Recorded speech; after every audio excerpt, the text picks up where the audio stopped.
मित्रों नमस्कार। मैं एडवोकेट सुवेंदु जयपुरियार अपने इस चैनल जयपुरियार लॉ क्लासेस पर पुनः एक बार आपका स्वागत करता हूं। मित्रों, आज मैं बहुत ही महत्वपूर्ण जजमेंट लेकर आपके सामने उपस्थित हुआ हूं। यह जजमेंट है सुप्रीम कोर्ट ऑफ इंडिया का 15 जुलाई 2025 का यह जजमेंट है। तो इस जजमेंट को डिलीवर किया है honourable mister justice P Narasimha and justice Joymala Bagchi ने। यह जजमेंट है एक पेंशनर व्यक्तियों के अधिकार से संबंधित। जो पेंशनर व्यक्ति हैं उनके पेंशन का जो अधिकार है उससे संबंधित है। यह मैं आप लोगों को बतला दूं और आप खुद भी जानते हैं कि पेंशन व्यक्ति का एक महत्वपूर्ण अधिकार है और रिटायर्ड पर्सन के लाइवलीहुड का साधन है। तो कोर्ट का यह बिल्कुल स्पष्ट मानना है कि किसी भी व्यक्ति का पेंशन जो कम किया जाता है उसका वो बिना प्रक्रिया को फॉलो किए हुए उससे कम नहीं किया जा सकता। किसी किसी जगह पर रेगुलेशन में प्रोविजन है कम करने का, जहां पर पेनाल्टी के रूप में ऐसा होता है। लेकिन आपको यह पता होना चाहिए कि जो पेंशन होता है वह रिटायर्ड व्यक्ति का एक कॉन्स्टिट्यूशनल राइट होता है, article 300A of the constitution of India के तहत। ठीक है, इसीलिए उसे बिना प्रक्रिया को फॉलो किए हुए किसी भी हालत में कम नहीं किया जा सकता। ऐसी एक गलती की सेंट्रल बैंक ऑफ इंडिया ने ऐसी ही एक गलती की। और यह गलती क्या थी कि यहाँ पर व्यक्ति को कंपल्सरली रिटायर करा दिया गया और साथ ही साथ उसका 1/3 पेंशन काट दिया गया। और इसी पर सुप्रीम कोर्ट ने अपना निर्णय दिया है कि व्यक्ति का कॉन्स्टिट्यूशनल राइट है यह पेंशन, और इसे बिना प्रक्रिया को फॉलो किए हुए, नियम कानून को फॉलो किए बिना इसे कम नहीं किया जा सकता। यह केस जो सुप्रीम कोर्ट में गया, यह केस है विनय कुमार अपलेट versus central bank of India, जिसमें जो रिस्पोंडेंट है, जैसा कि मैंने आप लोगों को बताया, यह सिविल अपील में यह केस गया हुआ था। यहाँ क्या था कि विवेक कुमार जो थे वह एक ब्रांच मैनेजर थे, स्केल 4 के ऑफिसर, और वह ब्रांच मैनेजर थे। और उन्होंने 12 लोन को सैंक्शन किया। उनके ऊपर जो आरोप लगाया गया, मैं आरोप की बात करता हूं, आरोप उनके ऊपर लगाया गया कि उन्होंने 12 जो लोन सैंक्शन किए, तो लोन जो सैंक्शन किए वो आरोप नहीं था, वो फैक्ट है। उसमें उन्होंने प्रक्रिया का पालन नहीं किया। जैसे उन्होंने जो इनकम का जो अप्रेजल था उसको पूरी तरह से वेरीफाई नहीं किया। नॉन जो KYC होता है उसे उन्होंने प्रॉपर्ली वेरीफाई नहीं किया। तीसरा, इन्होंने पोस्ट सैंक्शन जो इंस्पेक्शन होता है, इंस्पेक्शन के बाद पोस्ट सैंक्शन होता है, साइट वेरिफिकेशन होता है, उन सारी चीज़ों का इस चीज़ को उन्होंने फॉलो नहीं किया। कहने का तात्पर्य यह था कि इन्होंने प्रॉपर इंक्वायरी नहीं की और प्रॉपर डॉक्यूमेंट का वेरिफिकेशन इन्होंने नहीं किया और 12 लोन इन्होंने सैंक्शन कर दिया। अब इनके ऊपर जो आरोप लगाया गया, यह जो इन्होंने जो डॉक्यूमेंट का वेरिफिकेशन प्रॉपर नहीं किया, जिसके चलते बैंक जो है वो जो पोटेंशियल फाइनेंशियल लॉस था उसका एक्सपोजर बैंक को हो गया। ठीक है, अर्थात काफ़ी पोटेंशियल लॉस हुआ, जो लॉस काफ़ी ज़्यादा फाइनेंशियल लॉस बैंक को हुआ। यह उनके ऊपर चार्ज लगाया गया। जब चार्ज लगाया गया तो इंक्वायरी होगी, तो इनके ऊपर इंक्वायरी बैठाई गई और इंक्वायरी बैठाया गया स्केल 5 के जो ऑफिसर होते हैं उनसे, जो सीनियर ऑफिसर होते हैं AGM रैंक के, जो ये क्लास 4 के ऑफिसर थे तो क्लास 5 के ऑफिसर ने इंक्वायरी प्रारंभ की। ये जो इंक्वायरी प्रारंभ हुआ वो इंक्वायरी हुआ उनका central bank officer services regulation act 1979 के तहत, उसके सेक्शन 20 सब सेक्शन 3 और सब सेक्शन 3 के तहत ये इंक्वायरी शुरू हुई। और इसमें जो इंक्वायरी की गई, इस AGM के द्वारा जो इंक्वायरी की गई, उस इंक्वायरी में इन्होंने पाया कि जो आरोप इनके ऊपर लगाए गए हैं वह आरोप बिल्कुल सही है। जो इनकी फाइंडिंग थी उसके अनुसार कि आरोप जो लगाए गए हैं वो आरोप बिल्कुल सही है, इन्होंने यह पाया।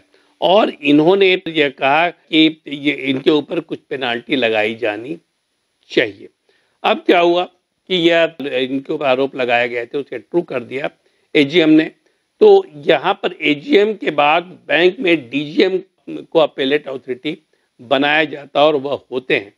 तो वह जो विवेक कुमार थे, वह स्केल 4 के ऑफिसर, वो चले गए डीजीएम के पास अपील में, ठीक है ना, डीजीएम के पास अपील में चले गए। तो डीजीएम जो थे उन्होंने इन्हें क्या किया, इन्हें कंपल्सरी रिटायरमेंट का आदेश दे दिया, कंपल्सरी रिटायरमेंट का इनका आदेश दे दिया। लेकिन मैं आपको ये बतला दूं कि यह जो कंपल्सरी रिटायरमेंट का आदेश आया उसके पहले ही ये रिटायर हो चुके थे। ये 30/11/2014 को रिटायर हो चुके थे और उसके बाद वो डीजीएम जो थे उन्होंने कंपल्सरी रिटायरमेंट की बात कर दी। रिटायरमेंट तो हो चुका था, तो कंपल्सरी रिटायरमेंट का सवाल नहीं था। लेकिन कंपल्सरी रिटायरमेंट से होता क्या है कि एक तो जो पेंशन का अमाउंट होता है वो काट दिया जाता है कुछ प्रक्रिया के तहत, नियमों के तहत। तो अब कंपल्सरी रिटायरमेंट इनका हो गया आफ्टर सुपर एनुएशन। जब उनका रिटायरमेंट हो गया उसके बाद उनका कंपल्सरी रिटायरमेंट कर दिया गया और यह किया गया rule 4 subsection H of the Central Bank of India Officers Employee Discipline and Appeal Regulation Act 1976 के तहत। यह जो डिसिप्लिन एंड अपील का जो रेगुलेशन है उसके तहत यह निर्णय लिया गया और उन्हें कंपल्सरली जो है वह रिटायर करा दिया गया। अब क्या हुआ, ये चले गए पुनः अपील में तो फील्ड जनरल मैनेजर के पास। फील्ड जनरल मैनेजर जो होते हैं वो क्लास स्केल 7 रैंक के ऑफिसर होते हैं जो कि डीजीएम के बाद होते हैं। डीजीएम जो होते हैं वह क्लास 6 रैंक के ऑफिसर होते हैं और जो फील्ड जीएम होते हैं वह होते हैं वो क्लास 7 रैंक के ऑफिसर। इनके पास वो अपील में चले गए और अपील अभी पेंडिंग ही थी, सुनवाई पूरी नहीं हुई थी, पेंडिंग थी। इसी दौरान क्या किया गया कि पूर्णिया में एजीएम थे और वह उन्हीं के रैंक के ऑफिसर थे, रीजनल मैनेजर थे, आरएम थे, वह उन्हीं के रैंक के ऑफिसर थे पूर्णिया में जो अपलेट हैं उनके रैंक के ऑफिसर, मतलब विवेक कुमार के रैंक के ऑफिसर, क्लास 4 रैंक के ऑफिसर।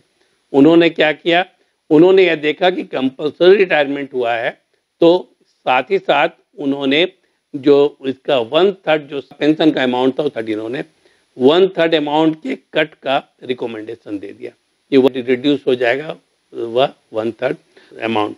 और यह जो था वह दिया गया 5/8/2015 को रिकमेंडेशन दे दिया कि अब इसका मतलब है कि विवेक कुमार जो अपलेंट है उनको सिर्फ 2/3 ही पेंशन प्राप्त होगा, ठीक है, 2/3 ही पेंशन प्राप्त होगा।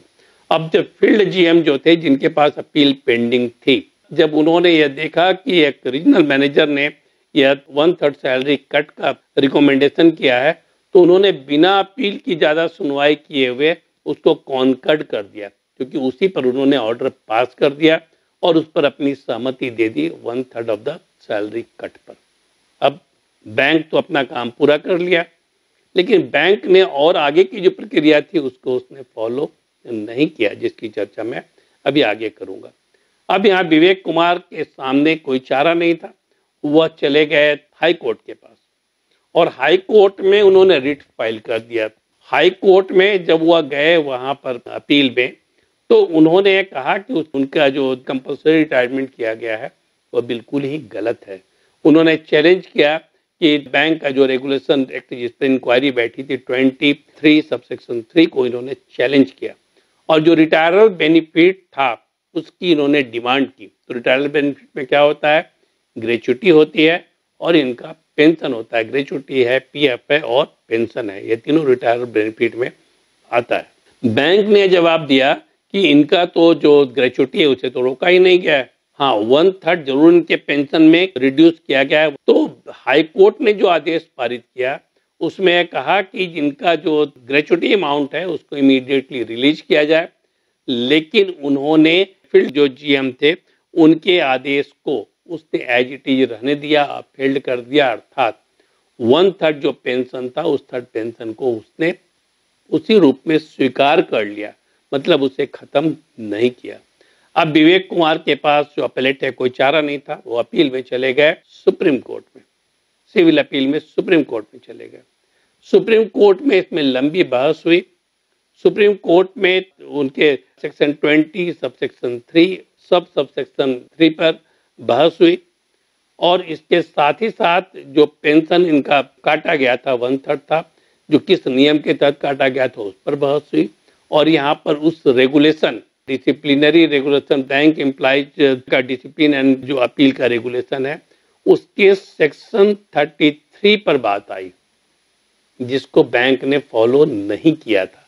मैंने अभी आप लोगों को कहा कि कुछ चीजों को बैंक ने फॉलो नहीं किया था। यहाँ पर पहली बात यह आई सुप्रीम कोर्ट में, जो विवेक कुमार के अपील थे, उन्होंने के वकील जो थे, उन्होंने ये कहा कि पहला तो यह है कि जो रिटायर्ड व्यक्ति का पेंशन होता है वो उसका कॉन्स्टिट्यूशनल राइट है।